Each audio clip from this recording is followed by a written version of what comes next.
Hi. Hi, I'm Allie. And I'm Andre. And this is the Love is Blind podcast.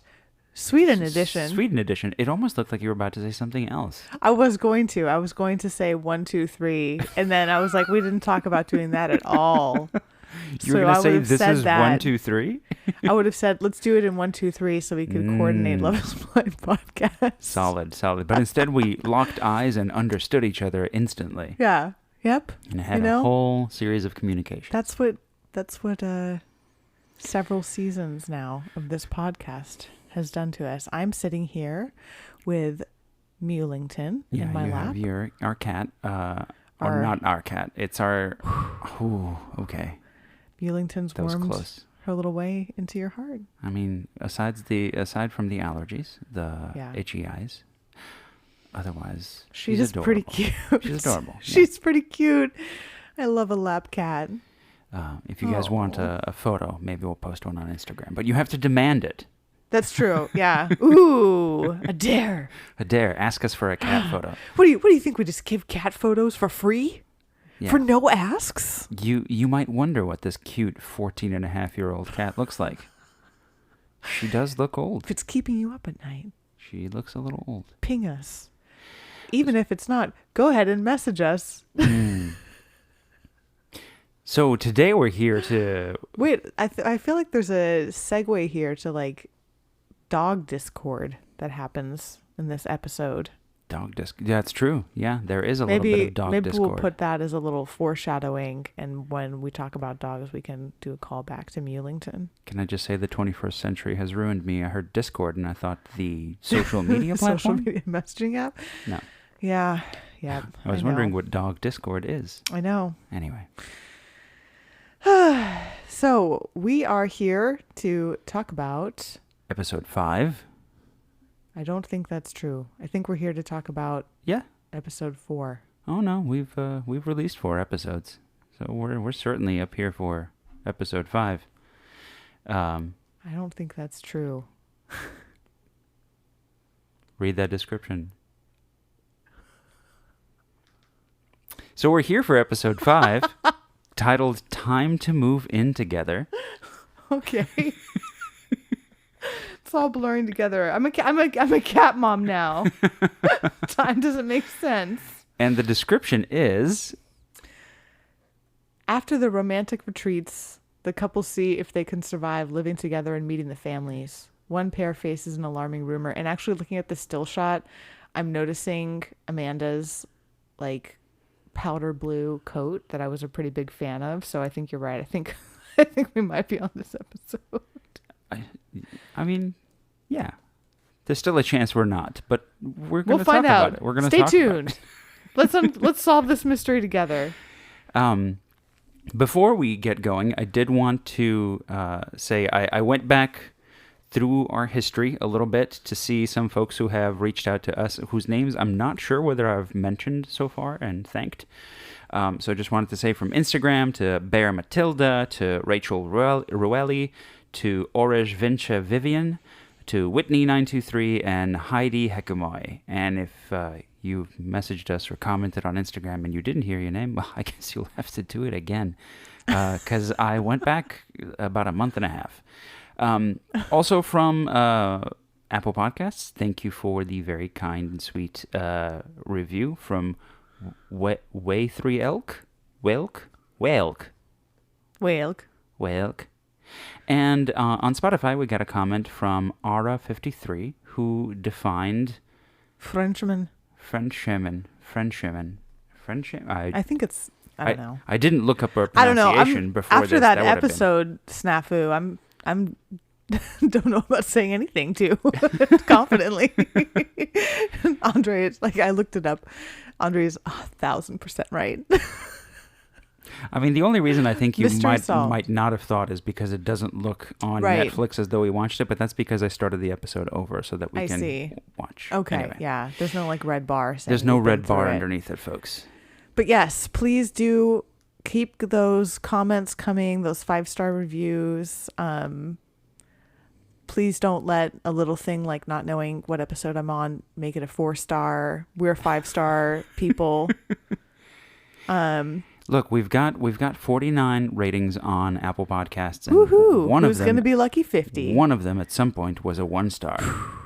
We need a total of, I did the math on this. Oh, we no. need a total of 79 5 5 stars to bring that average up back to a 5-star above from a Okay. 4.9. Why am I doing these things? I don't know. But I love you for it. Ah, thank you. I love you too. Yeah.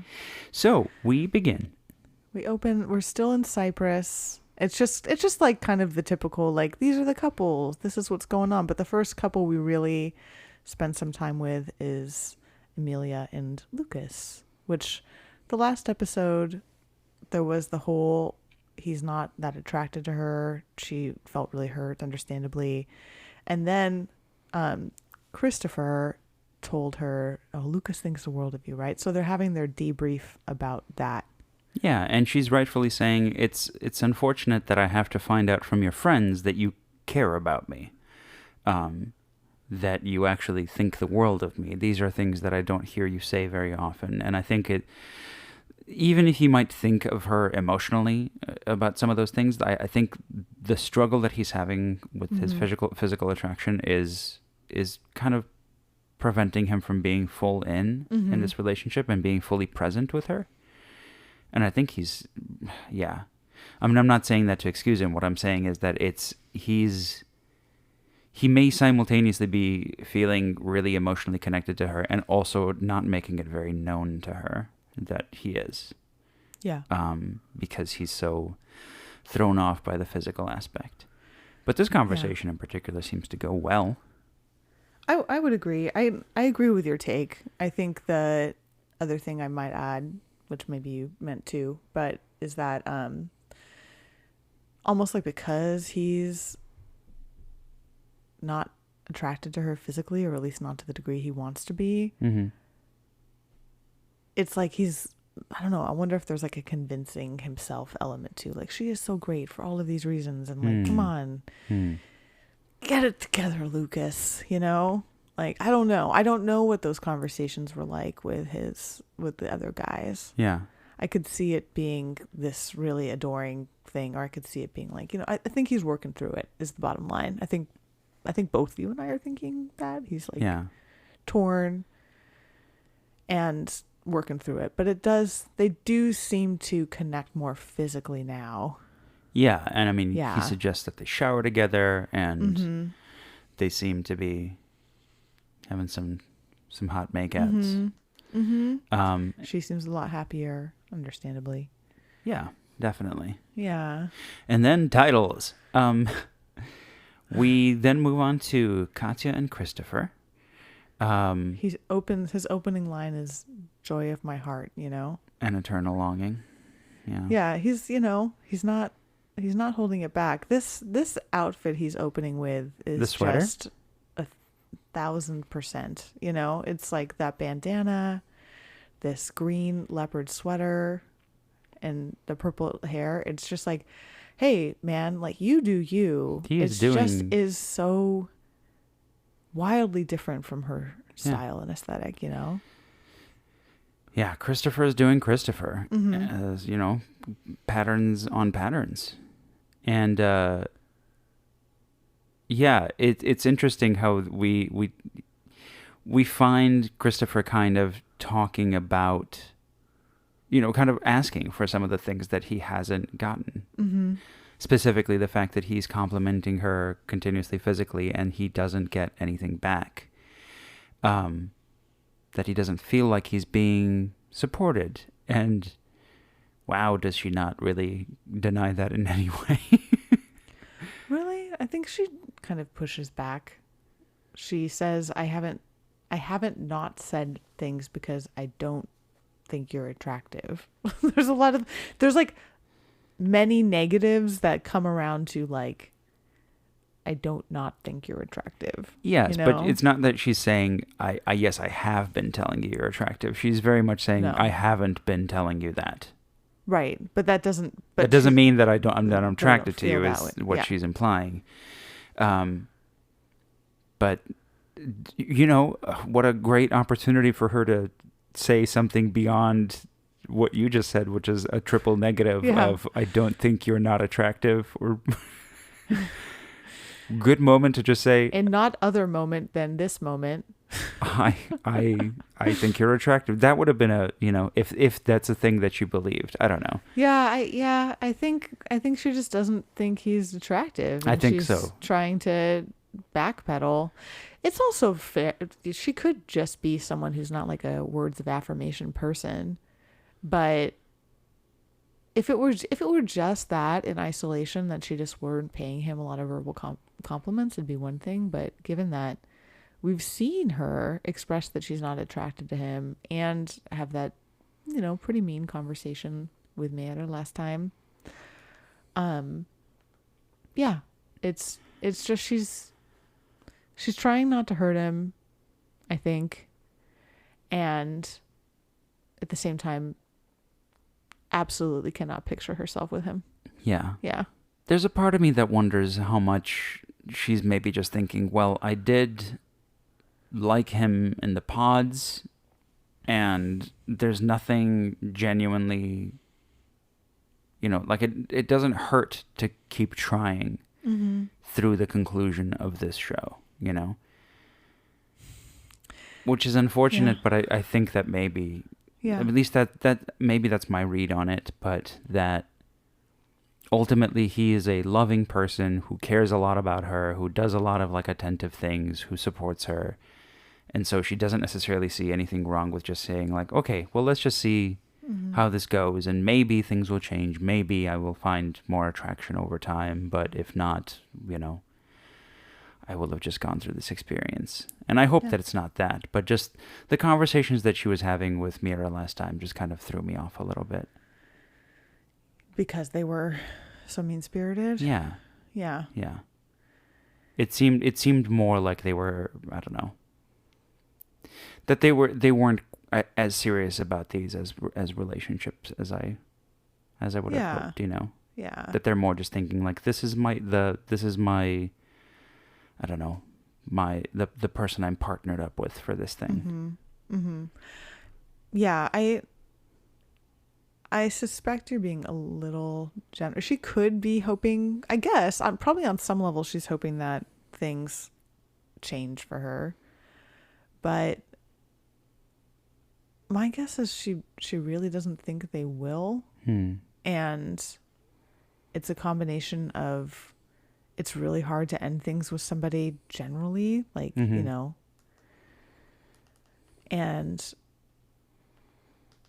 plus the combination of being on this like pretty wild premise show has got to be, a lot. I can see it wouldn't be my best self for sure. My best self would just go ahead and end things. Yeah. And I can understand why that's hard. I think it's pretty cool though that not only is she feeling that way, but she's just really mocking him. The derision with Mera last time, that was tough. She doesn't seem like she seems like she doesn't really know how to handle the situation, And again, I stick to what I said last time where she was coming to Christopher off of the rejection of Rasmus. And I think that's relevant. I think that to me says maybe he always wasn't good enough. Right. Yeah. Right. Yeah. Oh, it's so heartbreaking. I feel so sad saying these words. Yeah, I agree. Oh, the heartbreaking parts of Love is Blind, Yeah. Yeah, because he's so into her. Yeah. And we are now moving on to brunch, where there's an implication from Rasmus and Chrysalie that Lucas and Amelia have had sex. It is all but confirmed. They're just there's giggles. Amelia's not confirming She's it. not confirming it. There's a lot of, I don't know what you're talking about. I don't know. Yeah. But I also just like, can we pause for a moment and see the like Chrysalie and Rasmus were the golden couple privilege? yeah, You know? they're here.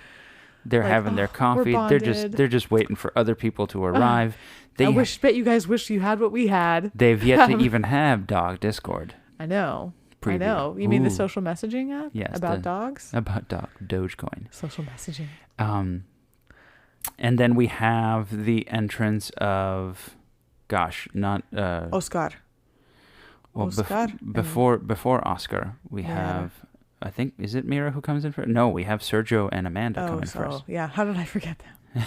They just kind of dipped in real Isn't quick. that funny? Then Oscar and Mira. And I believe this is their sort of last little bit of time here.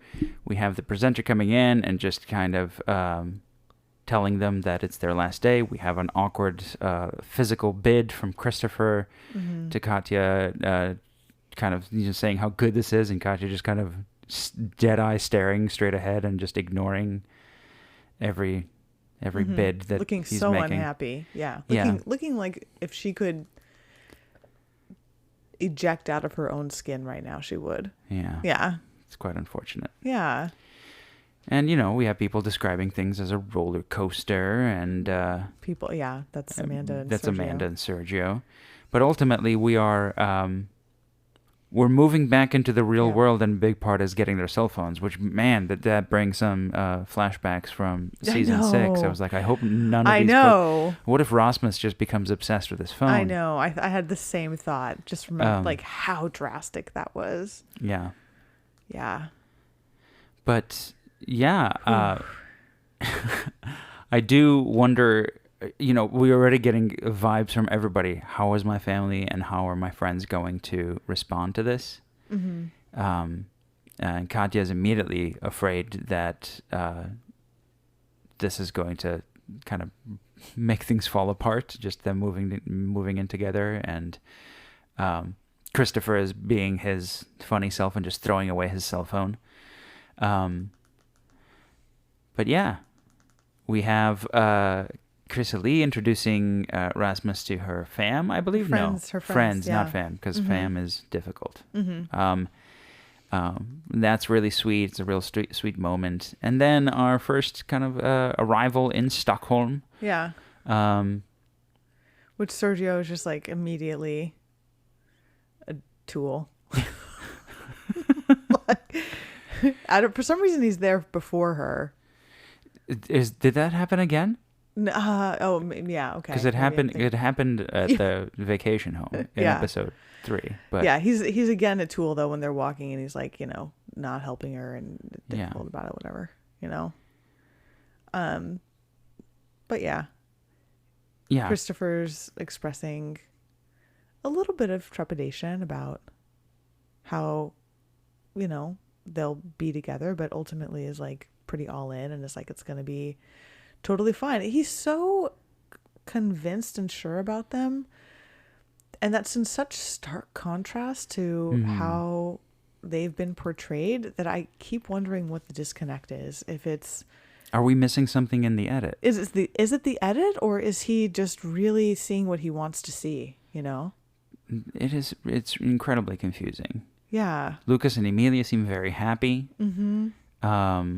I would not underestimate the editing power of this show, though. Oh, of course, yeah. We've recognized it many times. Just because it's taking place in Sweden doesn't mean their editing is less dramatic. They could have, for example, Katya's facial expressions could have been about a totally unrelated topic, just spliced in there, I don't know. But the way it's portrayed it's very confusing why he is so confident in them. Yeah. Yeah. And yeah, Sergio and Amanda moving in together. He's into it for the time being. Well, he's into it until she starts putting up her clothes in order of length and color, and it is flabbergasted by that somebody could. He's just like, she wasn't clear enough about how set she is on keeping things organized. Which is, again, it seems to me that he's the kind of person who, again, we keep describing him as a small child who occasionally may have trouble just understanding that other people have other ways of doing things and have their own points of view. But yeah, he's in that developmental state. I Where it's mean, hard to conceptualize that the other is an entity. yeah. We do have a very similar sort of thing with Oscar and Mira, where Oscar is, in a very mansplaining way, is being like, "Do you see how the hangers must hang? They must Yeah. hang with the curvature with each other. They must hang in this way." And um, yeah, it is. I wouldn't like this. I wouldn't like this either. You know, if that's how you want to rock your closet, like go for it. But But don't if- control the other yeah, person's exactly. stuff, It's the you know? control angle that I don't like. And the sort of, well, it's also the talking down, the sort Yeah, of saying yeah, the like, can you see condescension. how these are Mhm. curved, like, and look, if you turn them, like, it's like he's explaining it like he'd be explaining it to a child, and Right. it's, yeah, it's really condescending. And Mira is rightfully anxious about them living together, and Well, she's anxious about him meeting her family. meeting family too. Yeah. But I think she's also getting these vibes from him of he just has lived a very different life than I have. Right. Yeah. She's already very much questioning him, and I don't think the mansplaining. And also, there's like an element of it. I think from her perspective, there's part of it that's like, right, you know, you typical white cis male, like that's your big concern. That's your big worry in the world, is whether, I'm not saying that's fair. I'm not saying it's fair, because I don't think that like you necessarily have to be white or cis male in order to like want your Like closet your a certain hangers way. in a one way. Yeah, But of course I not. think from her perspective, it's another thing that kind of gets tallied into that bucket of like, you've had your like little privileged life where nothing really bothers you. And So therefore, you it's had so this different. kind of a thing to Right. that you could be bothered yeah, about. this is a thing that you can care about. Like this, Mhm. you have so little to worry about that this is a thing that you can afford to be worried about. I think is Yeah. probably how she sees it. Yeah, and it's a conversation I think you and I have had before when I've talked to you about my immigrant background, right? Just about how people in Romania, a lot of the times early on, had other things to worry about other Yeah. than what, to them might seem very superficial things that I nowadays care about living in the United States. So, but yeah, But but it's rough. It's off to a kind of rough start. yeah. Yeah. And I think ultimately, I mean, we'll talk about it when we get to it, but Mira is maybe more anxious about her family than ultimately I think she needs to be, just based on what we end up seeing. But, Oscar he's kind of being affected by this anxiety too. You know, he's starting to be aware that this is a thing that is kind of sitting between them. I agree. Yeah. We get the discussion of Rasmus talking about his dog, Dino. I want to say Dino. Dino, And who's a chonk. he's very much a chonk. He's apparently very well trained. Yeah. And the meeting with Dino and Chrysalie goes very well. Yeah. Yeah. I mean, he's a very adorable and cute dog who seems to, like both to his point and just like visibly, he seems to be real chill and really calm and well trained. Mm-hmm. And I have to admit, this is the moment that Dino walks in and behaved this way. And Chrysalie started to talk about how she she hopes that the two dogs get along, is the moment I immediately started saying, oh, her dog is going to go crazy. I immediately got that vibe that, oh, okay, I see what this dynamic is going to be. I don't think she's trained her dog very well. Yeah. Like way before the dog even shows up, that was my immediate thought was, I don't think she has the same level of interesting. training on her dog that... Because she seemed almost like a little bit surprised by how obedient Dino was, Could you know? be. Yeah. Yeah. Well, that's definitely like a point of comparison that we'll return to later, because the next scene is Katya and Christopher cooking, and it honestly, this being the most affection I have ever seen. Well, I guess that's not true. There was one time when they were like at the cabanas, Katya was, I thought, affectionate with him, and now it is again. And I wonder if like these are the things that she is more often. To our point, we were just discussing editing, right? Like, Yeah. is this how she really is most of the time? Yeah, I mean, she tells him that it's super attractive that he can cook. While she gets to Feel that hang girl. out. Feel that. I like leaned over to Andre when we were watching this, and I was like, "Do you wish I cooked?" And I honestly said no. I am happy with having control of the kitchen. And that's truth. I know it is, because sometimes when I'm like, "Oh, I'm gonna go cook something," you're like, "You sure you don't want?" You sure don't want me to cook? Because I'll Better? cook it. Because it'll be better. I'll cook you that egg. And I'm lazy, so usually the answer is yes. But yeah, big part of this conversation is they talk about kids, where apparently Christopher for sure wants kids. Katya is undecided. And Christopher reads into the undecided as she wants kids, but maybe later. Almost. That's what he basically says, but it's for sure. This makes me think that maybe there is a bit of Christopher not being in a shared reality component, because I think he's so smitten with her that maybe he is seeing what he wants to see. And he describes them as being on the same page about kids, which is just not accurate. It does not seem to be true. Yeah. So, but because you're right. He says that he wants kids. She mostly seems to me as though she's leaning, when she says undecided, that she's mostly saying, I don't really want kids, but I haven't said no, like forever. Yeah. He's got his like blinders on, like, I got to get you to the altar, Yeah. Yeah. And I mean, not to say that it's not possible that if they develop a relationship that's true and deep, or that if she finds somebody who she cares about deeply, that she wouldn't necessarily change her mind. But it just seems to me, from the perspective that she's offering right now, that that's just something that she doesn't want. But she's just maybe holding the door open and having not said fully no.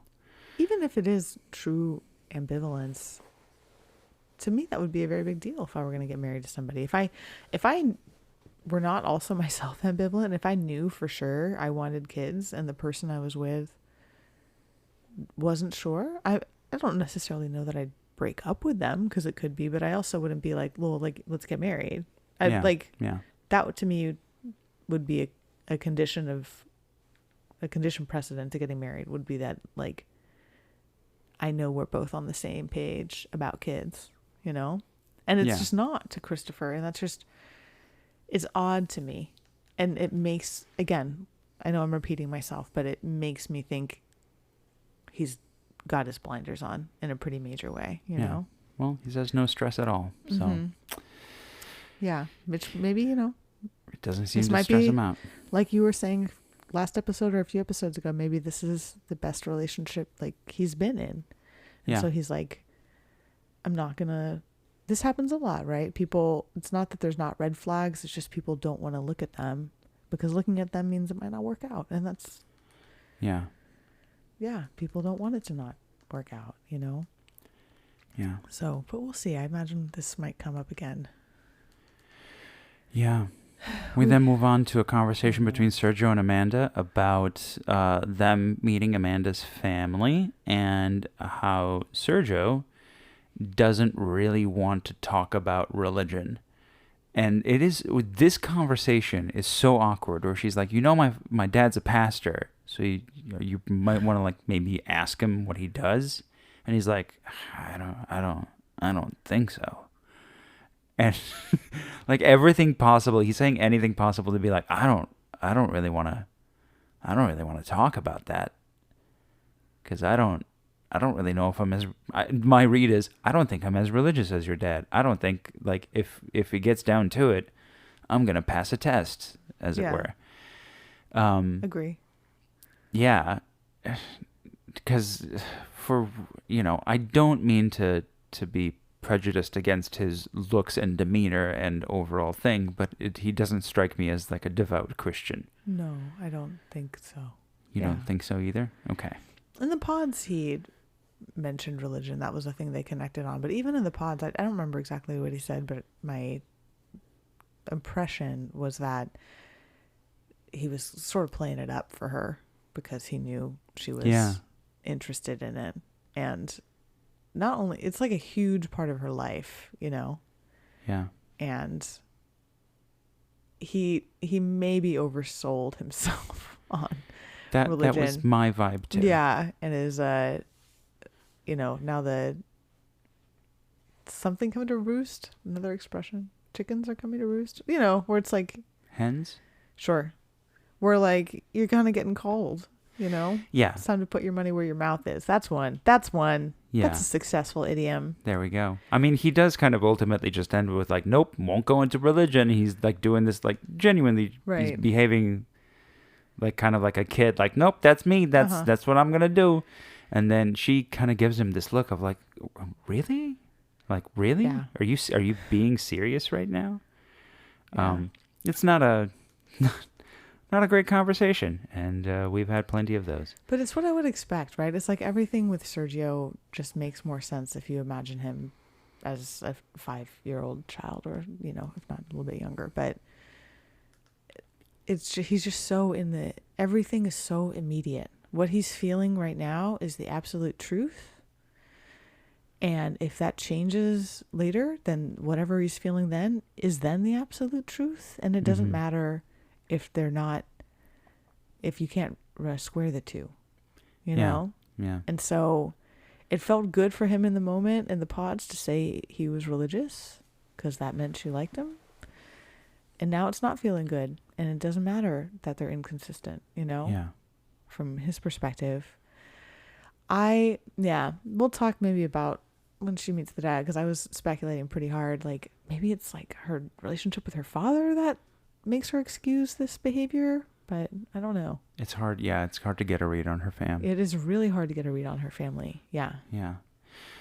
In the meantime, we move back to Christopher and Katya, who are waking up, and Christopher is once again. I'm now 100%. We're missing something because he's like, we're talking, and I think we're doing better than all of the other couples. Yeah. That none of the other couples talk about things in the way that we talk about things, and I'm like, oh.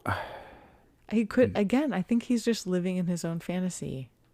He's all he's ever dreamed of, and he's missing. And meanwhile, the first comment that we get from Katya is a comment on how he's dressing, right? Like, it's like, oh, it's the sweat skirt again. And it's not I mean, maybe Denial is a hell of a drug. Maybe baby. I'm reading mean-spirited in here, but it seems like it's a mean-spirited comment where she's just kind of like, oh, you're wearing that again. Oh, it's absolutely. Well, I don't know if she's trying to be mean, but she definitely is not into it. Yeah. You know? Yeah. Yeah. Because the conversation over breakfast turns to them moving in together, and Christopher is like, when I move to your city, we can move in together, and it'd be nice if, you know, we can make it like feel like a home. And she's like, oh, about that, can you not do that? And that's what a difficult position to put him in, because he's clearly willing to essentially sacrifice friends and like the connections that he's made in his place just to make this relationship work. And she's saying, can you just live on your own if you move?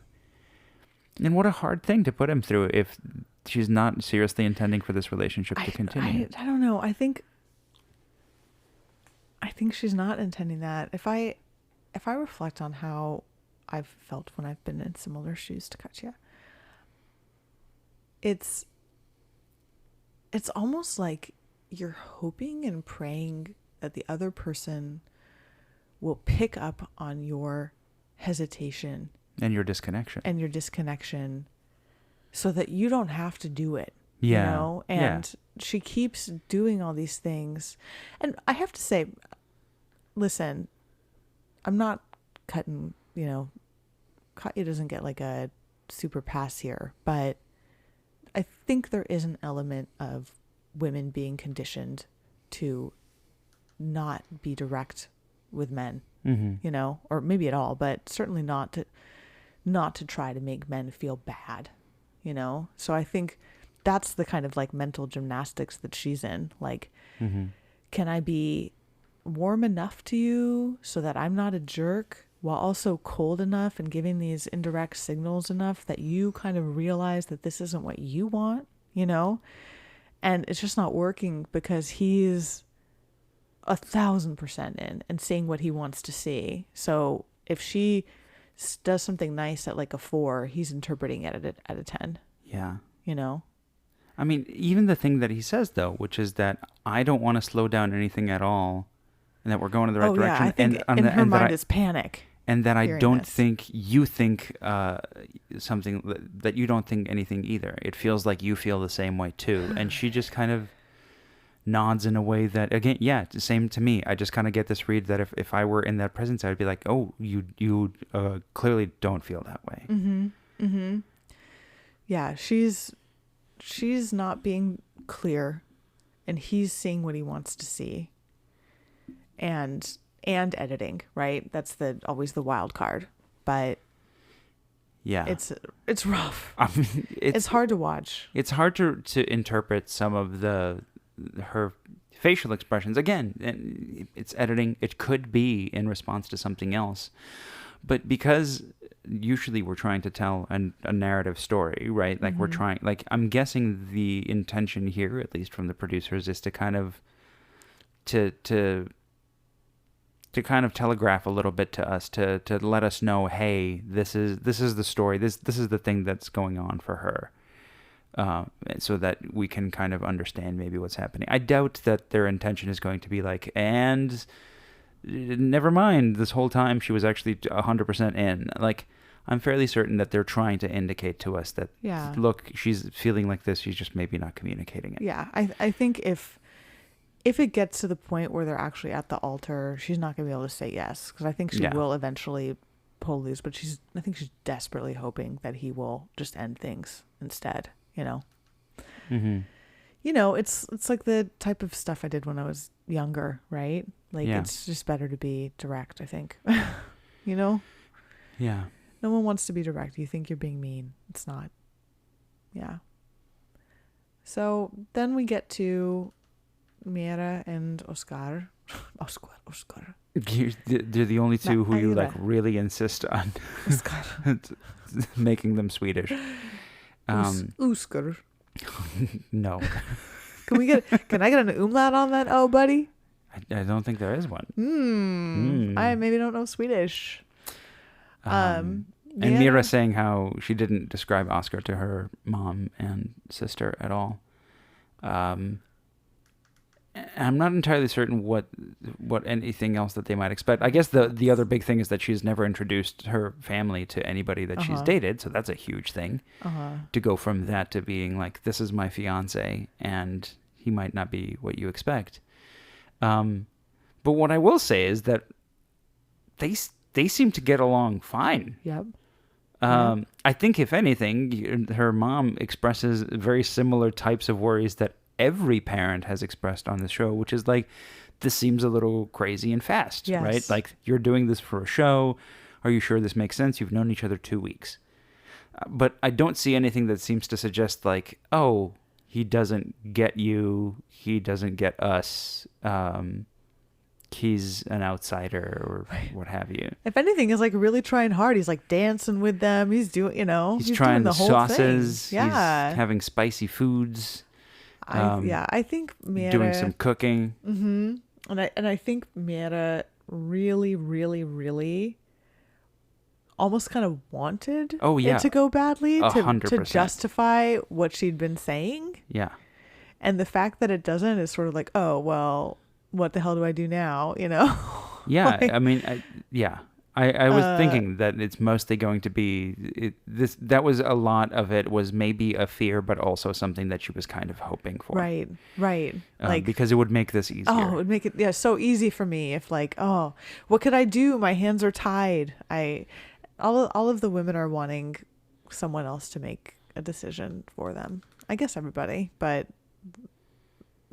I don't know. Maybe I don't know if that's a cultural thing too. I can certainly see that happening in the US, but Yeah. it does seem to be such a common thread here. And it might just be that they're young too, right? Like they're in Yeah. their 20s. Was it their 20s, I not think their 30s? so. I think Katya's 27. I don't Oh, remember how old okay. Amanda is. Emilia is older. I think Emilia is like 33 or I 34. thought these two were a little bit older, but her sister, Mira's sister, definitely makes has the statement, the quote of the evening when she says he's definitely not the type that she would go for if you saw him in a bar or the town, but they're pretty similar in a lot of Uh-huh. things, and I'm guessing Mira doesn't want to see that. Yep. Yep. Um, Called it. Same values, very similar, but Mira I'm probably not doesn't. sure if she understands that herself. Yeah. Yeah, Yeah. and yeah, and I think that's that's a big truth, and that's kind of, hey, they fell for each other based on their values and their understanding of life, and then they got together, and Mira, like, for it seems maybe that for Mira, love is not blind. Maybe Yeah. that's just the vibe that I'm getting at this point. It might be that Mia's had circumstances like this before too, where for maybe some sort of superficial reason she's decided someone's not the person, Yeah, and maybe her sister's like, yep, saw this one come in. yeah, But it's almost like I really do wonder what Mira's next move is going to be, right? Because like her bluff has basically been called, I mean, she's gonna have to wait until the altar. At Yeah, this now point. she's going to the altar, right? 100%. What could she do if her Yeah. parents had not been into it? No, that would have been Yeah. it. She would have, like, the night would have ended by her saying, like, you can see now, right? You can see that, while this is never going to work. Yeah, That or would have maybe, probably been her move. or then felt so torn about it. It's coming back to what you were observing about her in the pods, where it was like she was more into the game of it than anything else. And maybe this is something similar too. It's almost like if her mom and sister had been not into it, almost weirdly, she'd be more interested in like trying things with Oscar, I wonder, because then there's like a Oh. game to it. If like, but now there's like a star-crossed lovers element to it, Yeah. Whereas if things just go smoothly, that's maybe boring to her. Maybe. I don't know. I'm not necessarily seeing that for this part, but I can certainly see that. We'll find out as we move forward. Definitely. Yeah. We do move on to, my God, the beginning of this scene. Once again, folks, we try to, like, really understand people on this show. We try to, like, not judge them, but man, there's some aspect of Sergio that are just so. The way he gaslights people. Yeah. The way that he and Amanda are walking out of their car and he says, "I'm not nervous. Are you nervous?" And then we immediately get the cut to, "I'm so nervous." I'm like, it's so frustrating the way he turns things on other people. Because she asks him, "Do you feel nervous?" He denies it, accuses her of being nervous. Almost, and I say accuse because he's saying it in an accusatory way. Like, "What, are you nervous?" And then we find out that yes, he is. Yeah. He's such a frustrating person to see. I think he makes perfect sense. Again, if you come back to the little kid in an adult body, I think a lot of things about Sergio that I almost have to hold myself back from saying things because I am a therapist and because I don't want it to be construed as diagnosing anybody or anything, but like there's a lot his how do I say it, like it doesn't make sense, but the way that he's inconsistent is part of a pattern that I have seen in others. So it's like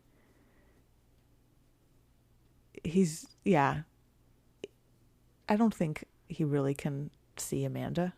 Yeah. I don't think he really is thinking about how she feels or if this is good for her. It's all about him all the time, And yeah, I'll be curious to meet his family if we end up doing that. I don't think we will. You don't think so? I don't think we will. Maybe a sister or something. Does he have? I think he has siblings, right? Yeah. But yeah, this conversation between Sergio and Amanda's family um, is interesting because there's an aspect of Sergio that seems to be like play acting what he's supposed to be doing in this kind of a situation.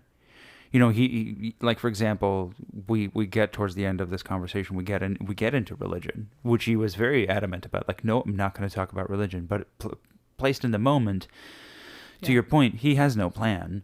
And he has to then acquiesce to the moment because that's the only spot that he's living in. He's only living in that particular moment, in the present. He's not necessarily thinking about anything that he's said in the past, and he's not necessarily thinking about anything that might happen in the future because of this. Right. He's just responding in the moment, and his only intention is pleasing the person in front of him in some way. Yes. Or, not being the bad guy. Yeah, but occasionally getting a rise out of people, right? Occasionally he has that mode to him as well. But in this particular case, he's trying to play act the kind, understanding boyfriend who is religious and who talks about going to church with Amanda, which again, editing, they might have spoken about it at length. I just don't think they have. I think I get the feeling the editing was pretty accurate here. Yeah. I don't know. But yeah, I think he eventually gets like the dad's kind of sign off. He does, yeah. Which is also, yeah, like you said, it was hard to read. There was so much formality in her family dynamic that it was actually kind of difficult to read. Maybe, maybe there's an element of like her not really examining what's going on with Sergio because the family pattern has been like everything's just good all the time. Like we keep, we kind of keep things up at this level. I don't know, Yeah. But I was speculating that maybe her father has given her the kind of inconsistent affection that now Sergio is. I have no idea if that's true. He's throwing me for a loop here, the dad. Yeah. Yeah.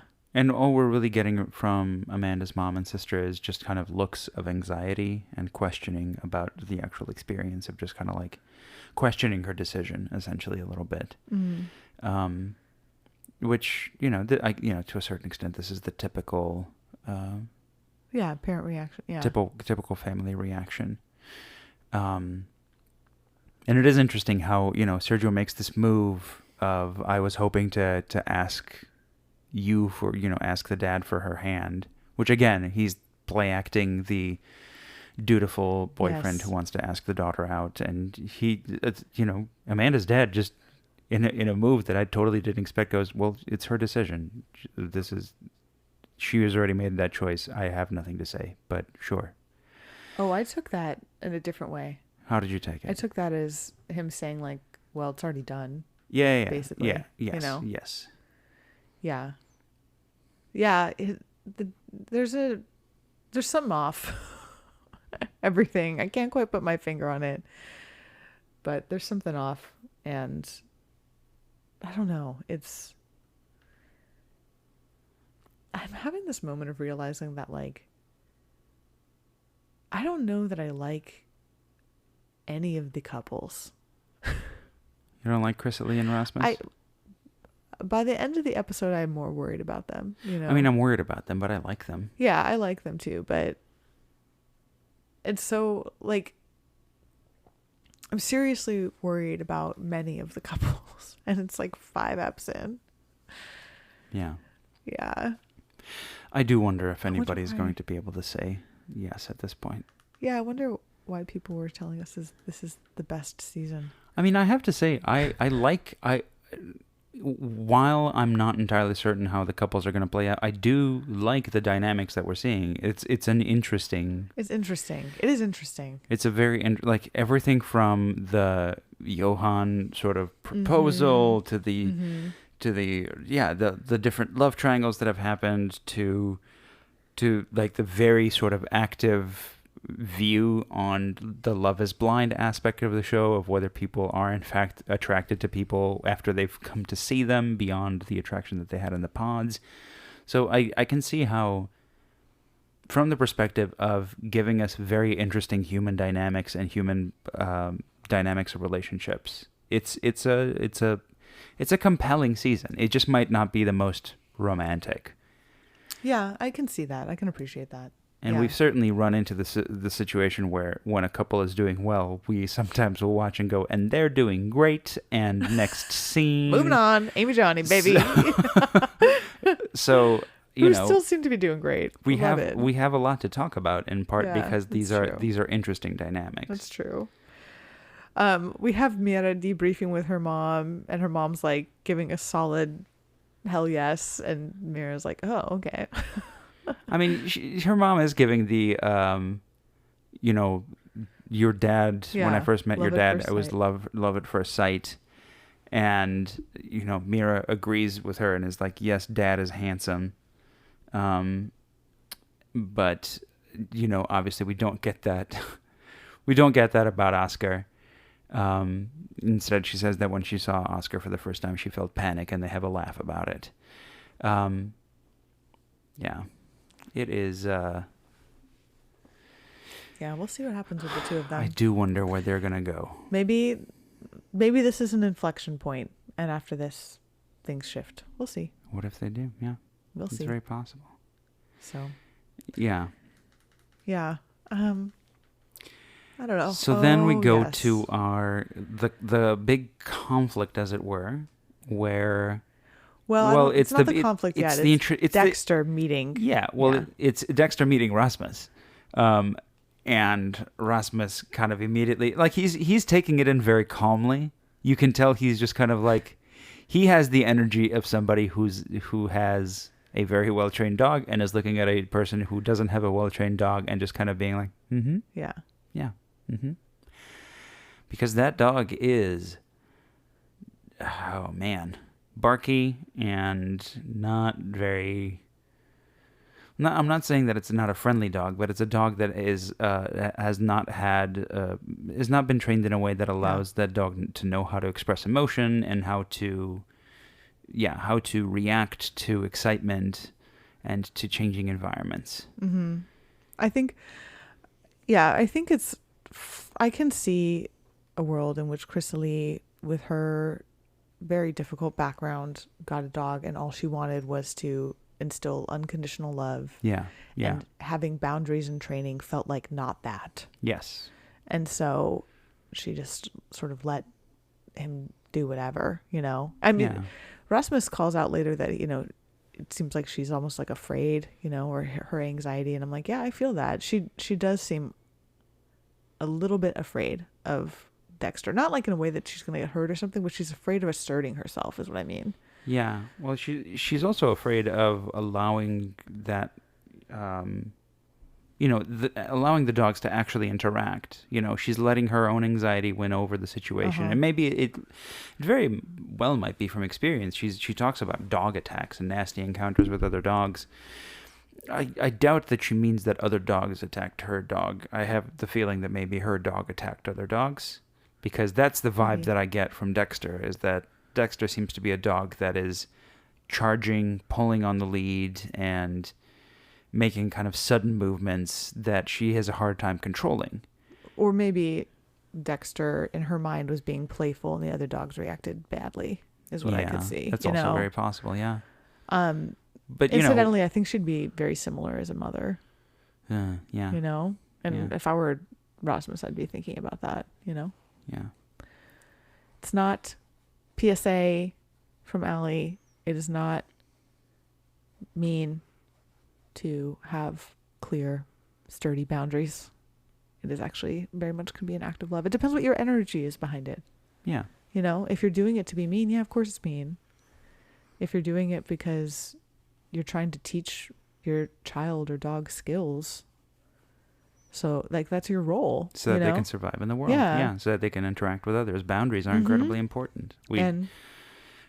Societies function on boundaries. So yeah, I think you got to look at it as like, what are the skills that this other dog, human, whatever is not having right now, that's not letting them behave in the way that I want them to behave.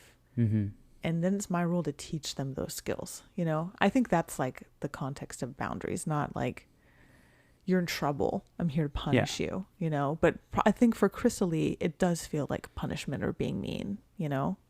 Yeah, definitely. And then you get the Dino Dexter comparison. So yeah. Whew, yeah. We shoot back to Lucas and Amelia, who Lucas is talking about how he works late, and Amelia has been cooking. You know, it seems like their day-to-day life is going really, really well.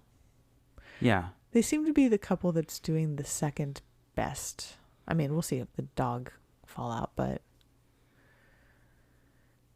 yeah. I mean, I do think that the physical aspect is going to potentially be an issue. And I say that in part because of what Lucas was expressing in the pods, right? To, gosh, I am blanking on her name. Carolina, yeah. He did seem to be quite interested in sex. So the fact that his drive is seems to be a little bit lower in the situation, I think may come to be an issue potentially in the relationship. Although, look, in this scene, he does express how he wished maybe things had gone further and just didn't initiate. I think she's growing on him. Yeah. Mm-hmm. Yeah. Mm-hmm. I feel like maybe they'll get married or continue to date or something, but I wonder long term, you know, will some of that be difficult for him? I don't know. We'll see. We would never find out. We'll only find out how they're doing, you know, maybe a year from now. Yeah.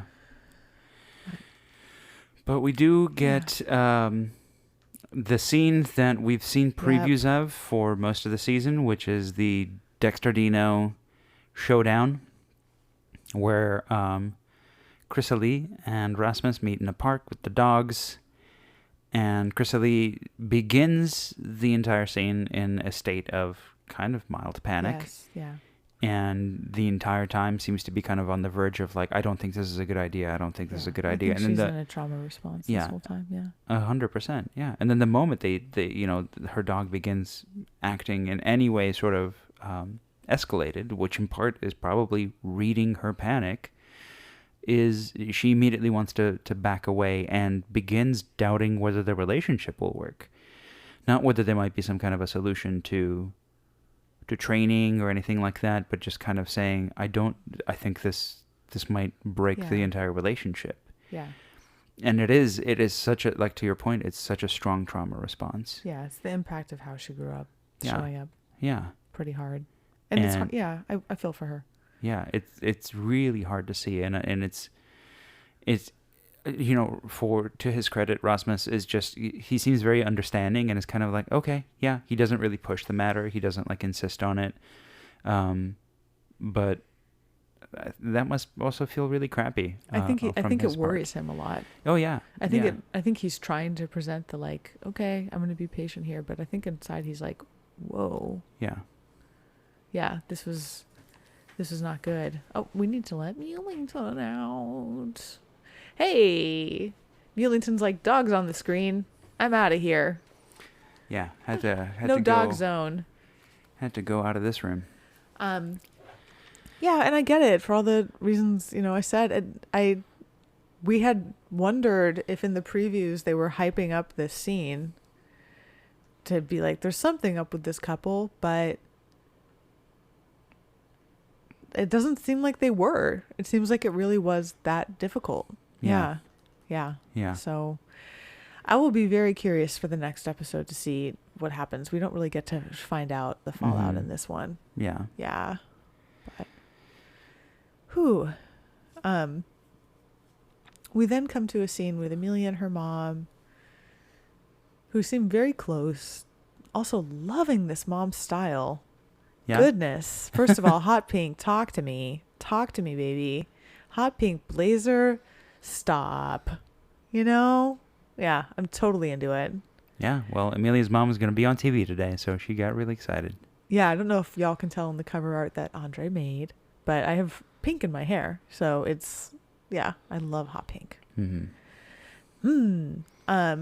they're both kind of sharing, like, it sounds like a similar concern is that, you know, Amelia's all in and Lucas is less so. Yeah. Yeah. it's interesting that her mom says, I don't see a situation where Emilia says yes and Luca says no. And I think part of that comes down to, I think that Emilia is going to force the issue ahead of time. I don't think she would get to the point where she is saying yes unless she's positive that he's also going to say yes. Yeah. Yeah. Yeah. I could see that. I don't think Amelia's not afraid to be direct. Yeah. Yeah. Then we have Katya meeting Christopher's family, who Christopher's family seems also kind of zany. Like, they're dressed in his clothes. They're meeting in the middle of a frozen lake. Totally. You know? And yeah, like. Can I also? Okay. Yeah, please go ahead. The only thing I need to say this before I forget this, but the Swedish for Christopher's mom's boyfriend, which is Christopher's mammas man, is yes. amazing. Christopher's mama's man. Yeah, when Werner appears, mama's man. when Werner appears yeah. on screen, and I saw Christopher's mammas man, I was like, that's a great title for a person.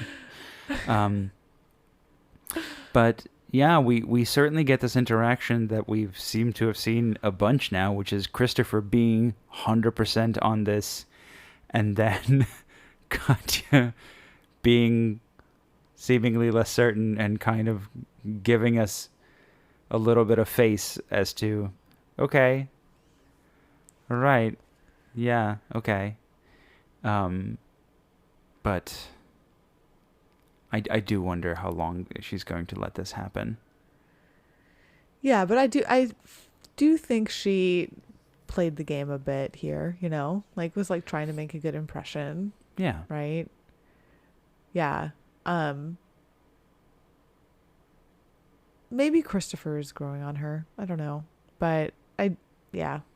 She seems like she's in a checked out state and just hoping that this train stops. Yeah. Yeah. I mean, the thing that I think throws me off, and I think is maybe the thing that throws Christopher off too, is like when she says things like, I wanted to meet somebody who cares for me, and I wanted to meet somebody to have fun with and to be my best friend. And then the thing that she doesn't then say is, and that is Christopher. Yeah. Yeah. Right? So that's the thing that, you know, the compliments that we get are just like, well, he's really nice. He's totally nice. Yeah. But I don't see her connecting him to those things that that she was really, really looking for. Mm-hmm. She's trying to make a good impression while still can't help being kind of aloof about it all, you know? Yeah. Yeah. And then we're back to Chrysalie and Rasmus, who... Well, we're back to Chrysalie, who gets a message, right? Right. Yes. Yes.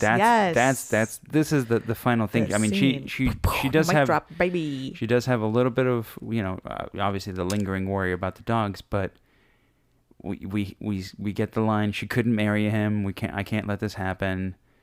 And then she shows up at Sergio and Amanda's apartment in a wild intervention. What seems like a wild intervention, where she says, "Sergio, I need to go on a walk with you now," and doesn't really explain anything, which, you know, she might as well, I mean, at this point, just kind of say it out loud, because of course this is gonna have to like come out, right? Like, I don't know. To me, this is a very interesting and kind of strange way of approaching divulging this information, which is, well, I don't know. I mean, I think she's like, you better tell her. Yeah, I guess. And if you don't tell her, I actually don't hate how she handles this. I think, see, the idea, you better tell her, I completely understand. Had she just said that to Sergio in private and Amanda wasn't present to view her essentially, well, I'm going to tell you this, and then you're going to go tell her. I don't know. I mean, it sounds like she got the information and marched right down to their place, and that's like, yeah, I guess maybe that is exactly what happened, probably. Yeah. But the information is Sergio is a dad, or is about to be, with somebody from Barcelona.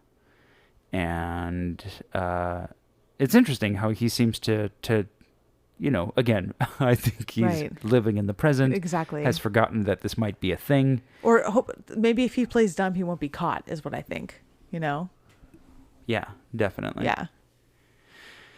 But yeah, But he is. He's going to be a father in 3 months. So yeah. We will see how he handles it. I don't know if I see him telling Amanda, or I don't know. I mean, the title of the next episode isn't encouraging, is it? The Oh, bad boy always wins. Yeah, maybe I hope it's not Amanda Sergio. forgives him, I hope it's not Sergio. or but not forgives, but like decides to be okay with it. there does seem to be a, based on the description, an implication that this is when we're seeing the other options. Like it's possible that we're going to see Jonah. We're going to see Johan. Jonah. We're going to see some of the previous people that might have been options. Carolina. So we're Carolina, and maybe that's who they're describing as the bad boys, as like the alternatives, that the road less taken, the path not chosen. Well, folks, this cat is trying to stop this recording. I'm trying to keep it away from pressing the space bar before I do. But that was episode 5. Thanks for listening. Please, again, like us, follow us, Love Is Blind Podcast on Instagram. Send us comments, 5-star reviews. Yeah, let's get those ratings up. Spotify, Apple Podcast. Totally. That'd be nice. Apple Music. Yeah, we would love it. And we have, I guess, 5 more episodes of the season? I believe so. 6, 7, 8, 9, 10. Yeah. Yep. Yeah, if you count the reunion. We will be back soon. Okay. Have a good one.